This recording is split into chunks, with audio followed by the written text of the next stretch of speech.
বন্ধুরা, আমি শিল্পা। আজ আমি আবার তোমাদের জন্য 30 নম্বর এপিসোড নিয়ে হাজির হয়েছি। তো বন্ধুরা, যারা এখনো পর্যন্ত আমার আগেকার এপিসোড দেখেনি তারা প্লিজ আমার আগেকার এপিসোড দেখো, নইলে তোমরা এই এপিসোডের কিছুই বুঝতে পারবে না। তো বেশি কথা না বাড়িয়ে চলো গল্প স্টার্ট করা যাক। সেদিন বিং কলেজে সানগ্লাস পরে আসে আর টিয়ান বিংকে বলে যে তোমার এই সানগ্লাসটা পরা খুব দরকার ছিল, কারণ এই মাত্র তোমার চোখটা ঠিক হলো। যেটা শুনে বিং ওকে বলে যে আমি তো এই সানগ্লাস এই কারণে পরেছি যাতে আমি বাকি মেয়েদের দেখতে পাই।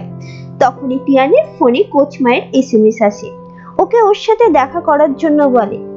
আর এখন এরা দুইজনে জানতে পারে যে টিয়ানের মেয়ে হওয়ার ব্যাপারটা পুরো কলেজই জানে।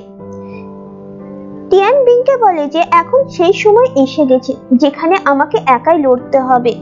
এই কথা এমনিতেও সবার সামনে আসতো। আর ও এটাও বলে যে কোচমা আমাকে অনেক সাপোর্ট করেছে আর আমি চাই না এই ব্যাপারটা আর কেউ আসুক, তাই আমি একাই লড়তে চাই।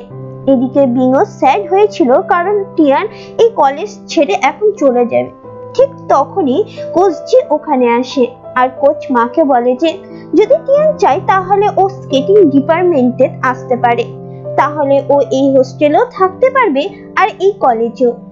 একথা শুনে বিং একটু শান্ত হয় আর ও এটাই ভাবে যে যাই হোক ওকে এই কলেজ থেকে তো আর যেতে হবে না।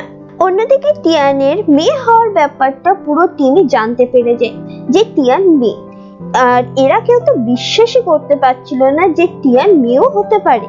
তখনই টিয়ান ওখানে আসে আর ওর ফ্রেন্ডদের সামনে ও সবকিছু একসেপ্ট করে নেয়। তখনই জিয়ানের মাথায় এটা আসে যে যখন ওরা সবাই ওয়ার্ডেনের গাড়ি ক্লিন করছিল টিয়ানের উপর জল পড়ে গেছিল আর উইলিয়াম ওকে বাঁচিয়েছিল।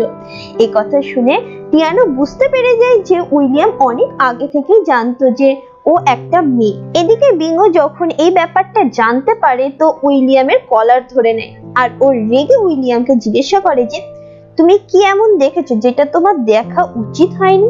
যেটা শুনে উইলিয়াম ওকে ভয়ে ভয়ে বলে যে ভাই আমি তো কিছুই দেখিনি।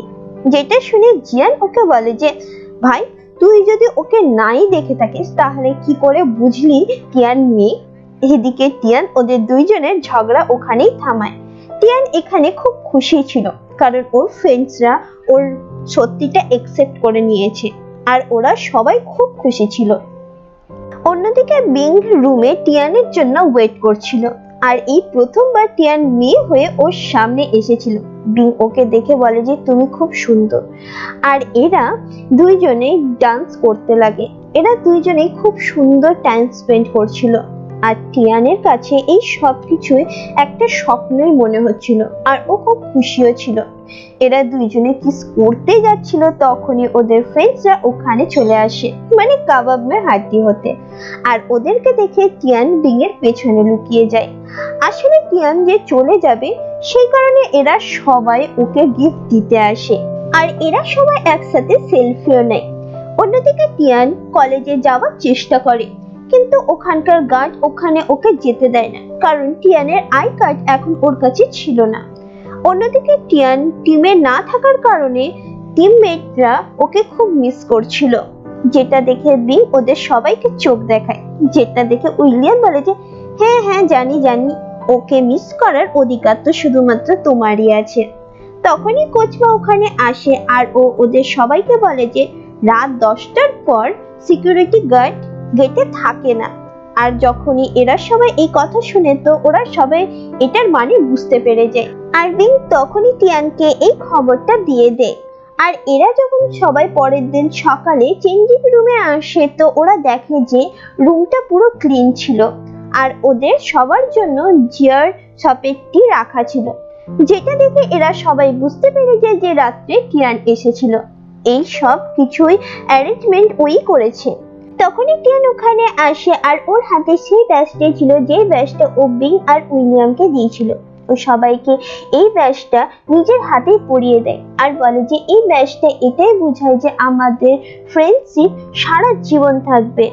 আর বলে যে আমি জানি আমি এই টিমে আর থাকতে পারবো না, কিন্তু আমি জানি তোমরা সবাই নিজেদের বেস্ট দেবে। এই টাইমে এরা সবাই এনজয় করছিল আর এদের সবাইকে খুশি দেখে তো টিয়ানও খুব খুশি ছিল আর বিং তো টিয়ানকে দেখেও খুব খুশি হয়ে যায়।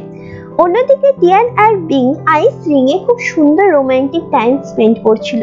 এখানে বিং টিয়ানকে প্রমিস করে যে তুমি এই কলেজ ছেড়ে যেখানেই যাও না কেন, তুমি যাই করো না কেন, আমি সব সময় তোমার পাশে আছি, থাকবো, আর কখনো তোমাকে একা মনে হতে দেব না।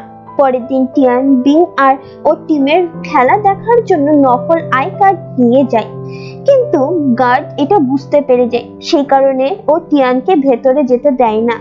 আর এই কথা ও ভিডিও কলে ওর ফ্রেন্ডসদের বলে। এই কথা শুনে জিয়ান ওকে বলে যে আমি বুঝতে পারছি যে তুমি ভেতরে আসতে পারবে না, কিন্তু হ্যাঁ, আমি তোমাকে ভিডিও কলে এই ম্যাচের সব খবর দেব। ম্যাচ শুরু হয় আর আমরা জানতে পারি এই ম্যাচ উইলিয়ামের ভাইয়ের টিমের সাথে হচ্ছিল, আর আজ উইলিয়ামও রেডি ছিল। ম্যাচ শুরু হয়ে যায়, যেখানে প্রথম গোল তো বিংই নেই। এই ম্যাচে টিয়ানো ফোনেই দেখছিল আর ওখানকার গার্ড ওর পাশে দাঁড়িয়ে দেখে। অন্যদিকে বিং গোল নেওয়ার কারণে উইলিয়ামের ভাই বুঝতে পেরে যায় যে ও শুধুমাত্র একাই খেলতে জানে, ও এটা জানে না যে টিম ওয়ার্ক কি। আর ও বিংকে যদি হারাতে হয় তাহলে ওকে টিমের সাথেই কাজ করতে হবে, আর বিংকে যদি হারাতে হয় তাহলে ওকে ও টিমের সাথেই কাজ করতে হবে, কারণ ওর টিমের সাথে ও খুব ভালোই খেলে। এখানে বিং এর সিনিয়র ছিল, বিং আর ওর সিনিয়রের সাথে বন্ডিং খুব একটা ভালো ছিল না, আর এটাই উইলিয়ামের ভাই জানতো। পরের রাউন্ড শুরু হয়, যেখানে বিং নিজে গোল করার চেষ্টা করে, আর এই কারণে গোল অন্যজন পেয়ে যায়। আসলে বিং যদি এই গোলটা মেঘনার ভাইকে দিত তাহলে ওরা জিততে পারতো, আর এটার জন্য মেঘনার ভাই রুমে এসে বিং এর উপর চিৎকার করতে লাগে। এদিকে জিয়ান এই সব কিছু টিয়ানকে ভিডিও কলে দেখায়।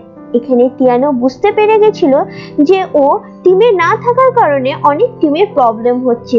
পরের রাউন্ড শুরু হয়ে যায়, যেখানে উইলিয়ামের ভাই ওদের একজনকে ফেলে দেয় আর ও ইনজেক্ট হয়ে যায়, যেটা দেখে মেঘনার ভাই জিয়ানকে বলে যে এখন তোমাকেই গোলকিপারের কাজ করতে হবে, কারণ আমাদের কাছে আর কোনো গোলকিপার নেই।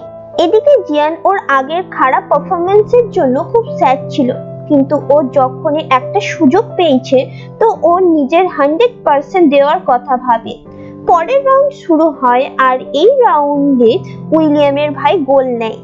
এখানে মেঘনার ভাই বুঝতে পারে যে টিয়ান ছাড়া এই টিম জিততে পারবে না, সেই কারণে ও বাইরে যায় আর ও টিয়ানকে ওর জায়গা নিতে বলে। এর মানে মেঘনার ভাই খেলা থেকে গিভ আপ করছে আর এখন ওর জায়গায় ও টিয়ানকে খেলতে যেতে বলছে। এদিকে ওই গার্ড টিয়ানকে ভেতরে যেতে থামানোর চেষ্টা করে, কিন্তু মেঘনার ভাই তো ওই গার্ডকে এইরকম কিছুই করতে দেয় না। আর এখানে এপিসোড শেষ হয়ে যায়। Thank you so much.